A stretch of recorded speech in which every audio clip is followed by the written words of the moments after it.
दुनिया के 7 अजूबों में से एक अजूबा है ताजमहल और हम इंडियंस के लिए गर्व की बात है कि ये हमारे इंडिया में है। लेकिन ताजमहल के रिलेटेड ऐसी बहुत सी बातें हैं जो शायद आप नहीं जानते होंगे।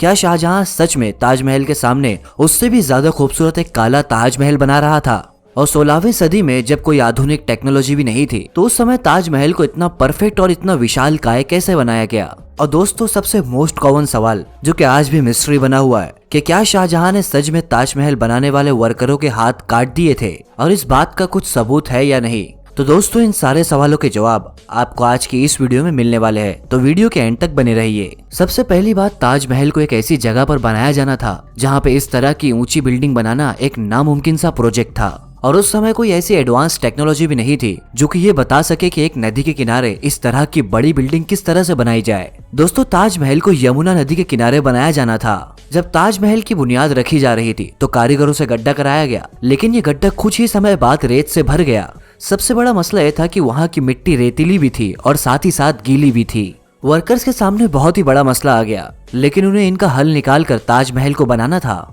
इस काम को करने के लिए सबसे पहले इंजीनियर्स ने मजदूरों से गहरे गड्ढे को खुदवाया और जब तक वो खड्डे भर रहे थे उसके अंदर बड़े बड़े पत्थर, लोहे और गारे को डलवा दिया गया। कहा जाता है कि स्पेशल आबनूस और महागनी लकड़ियों को भी इन पत्थर के अंदर डलवाया गया है, क्योंकि ये लकड़ी का नेचर ऐसा होता है कि इन्हें जितनी ज्यादा नमी मिलती है ये उतनी ही ज्यादा मजबूत हो जाती है। और यही वजह है कि इसे मजबूत करने के लिए इन लकड़ियों का इस्तेमाल किया गया। जब किसी इमारत का फाउंडेशन मजबूत होगा तो उस इमारत को कितना भी बड़ा बनाया जा सकता है। ताजमहल को बनाने के लिए सबसे बड़ा चैलेंज यही था कि एक रेतीली जमीन पर इतनी बड़ी इमारत को किस तरह बनाया जाए। लेकिन यहाँ पर काम कर रहे इंजीनियर्स ने अपना दिमाग लगाकर इस टास्क को भी कंप्लीट कर लिया। ताजमहल देखने पर आपको ऐसा लगेगा कि ये काफी ठोस पत्थर से बनी हुई इमारत है, लेकिन इसे सिंपल स्टोन से ही बनाया गया है। इसके ऊपर संगमरमर के पत्थर और लाल सैंड स्टोन को लगाया गया है।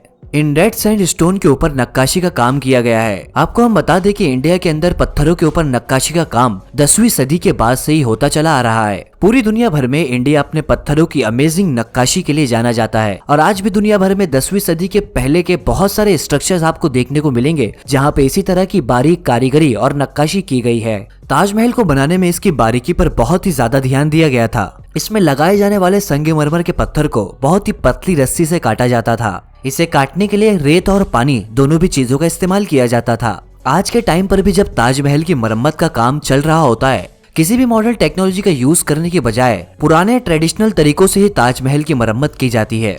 आज भी ताजमहल में यूज होने वाले गारे को 300 साल पुरानी टेक्निक से ही बनाया जाता है। जब ताजमहल बनकर कंप्लीट हुआ तो इसके अंदर 28 तरीके के बेशकीमती पत्थरों को लगाया गया था।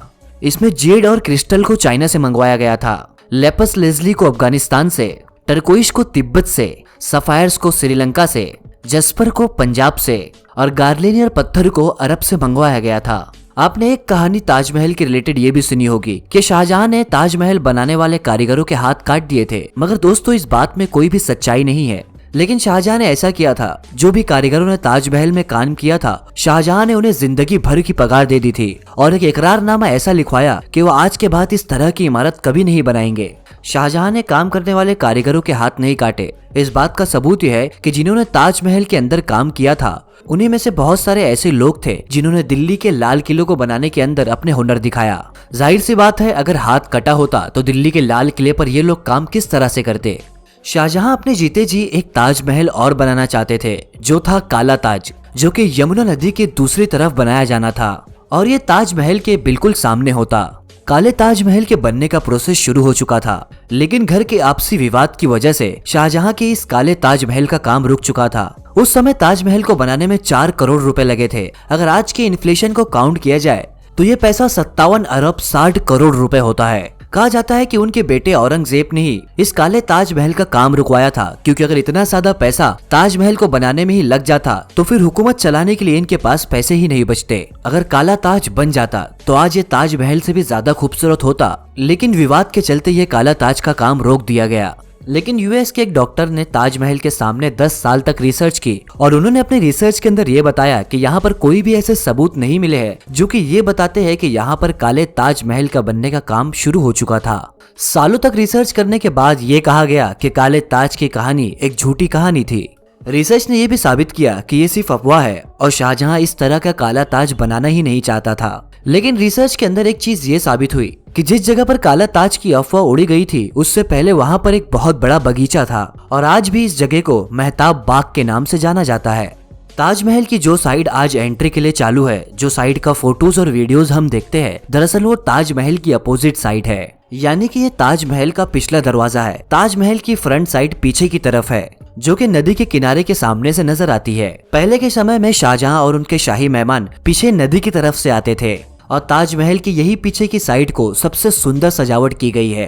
ताजमहल के अंदर आने के लिए 4 गेट को बनाया गया। ईस्टर्न गेट, जिसे शाही गेट के नाम से जाना जाता है, ये वो गेट था जिससे सिर्फ शाही लोग ही ताजमहल के अंदर दाखिल हो सकते थे और यही ऐसा गेट था जिस गेट से वो लोग ताजमहल से बाहर निकलते थे। दूसरा गेट वेस्टर्न गेट था जिसे जनरल पब्लिक के यूज के लिए बनाया गया था। तीसरा गेट है सदर्न गेट, जिसे सिर्फ ताजमहल में काम करने वाले लोगों के लिए बनाया गया था। वर्कर्स सिर्फ इसी गेट से अंदर और बाहर आ जा सकते थे। चौथा गेट है नदर्न गेट, जो कि ताजमहल के अंदर आने वाला मेन गेट है। इस गेट को शाही दरवाजे के नाम से भी जाना जाता है। इस शाही दरवाजे के ऊपर 22 गुंबद भी लगाए गए हैं, जिन्हें देखकर आपको ऐसा लगेगा कि शायद ये एक शोपीस है, लेकिन दोस्तों इसके पीछे भी एक कहानी है। ये 22 गुंबद ये दर्शाते हैं कि ताजमहल के काम को कंप्लीट होने में 22 साल लगे। जब ताजमहल के बनने का काम शुरू हुआ था, जब 1 साल कंप्लीट हुआ तो इस शाही दरवाजे के ऊपर एक गुंबद बना दिया गया और इसी तरह हर साल पर एक गुंबद को यहाँ पर बनाया जाता था और यही वजह है कि आज इस दरवाजे के ऊपर 22 गुंबद लगे हुए हैं। ताजमहल को बनाने का काम 1631 में स्टार्ट किया गया था और ये काम 1653 में कंप्लीट हो चुका था। जब ताजमहल के बनने का काम कंप्लीट हो गया, ताजमहल के चारों तरफ 4-4 बगीचों को बनाया गया, यानी कि टोटल 16 बगीचे बनाए गए। ताजमहल के सामने जो फव्वारे लगे हुए हैं वो टोटल 53 यानी कि 53 फव्वारे हैं, जिससे ये पता चल सके कि ताजमहल 1653 में कंप्लीट हुआ था। ताजमहल के ऊपर जिस कलश को लगाया गया है, पहले के टाइम पर वो प्योर गोल्ड का था, लेकिन जब ब्रिटिश ने इंडिया पर राज किया तो वो इस कलश को उखाड़ कर अपने साथ ले गए। इस कलश की ऊंचाई 31 फीट की थी। इसके बाद इस पर सेंट्रल गवर्नमेंट के द्वारा इस मेटल कलश को लगा दिया गया। रोजाना ताजमहल को 20,000 लोग देखने के लिए आते हैं और वेकेशंस में संख्या 30,000 से भी ज्यादा बढ़ जाती है। ताजमहल दुनिया की सबसे खूबसूरत इमारतों में से एक है और यही एक वजह है कि विदेशों से भी लोग हमारे ताजमहल को देखने के लिए आते हैं। इसके अलावा लोगों के बीच ये बात भी काफी मशहूर है कि आने वाले समय में ताजमहल का गुंबद टूटकर गिर जाएगा और इसकी कहानी ये बताते हैं कि ताजमहल में काम करने वाले कारीगरों ने उसके ऊपर एक छोटा सा छेद कर दिया है ताकि आने वाले वक्त में वो गुंबद टूट जाए। ऐसा उन्होंने इसलिए किया क्योंकि शाहजहां ने उनका हाथ काटने का ऑर्डर दिया था, जबकि हमने पहले ही हमारी वीडियो में ये साफ कर दिया कि शाहजहां ने इस तरीके का कोई भी ऑर्डर नहीं दिया था। तो ये गुंबद गिरने की जो अफवाह है ये भी सिर्फ एक अफवाह ही है, जिसकी किसी भी तरह से कोई सच्चाई नहीं है। दोस्तों आपको क्या लगता है कि ताजमहल के रिलेटेड ये कहानियां सही है या नहीं, हमें कमेंट सेक्शन के अंदर जरूर बताइए। सब्सक्राइब करें दी फैक्ट एंड जिपर्स को, प्रेस करें बेल आइकन ताकि आने वाली न्यू एंड लेटेस्ट वीडियो की अपडेट्स आपको नोटिफिकेशन के थ्रू मिल सके। Thank you for watching this video.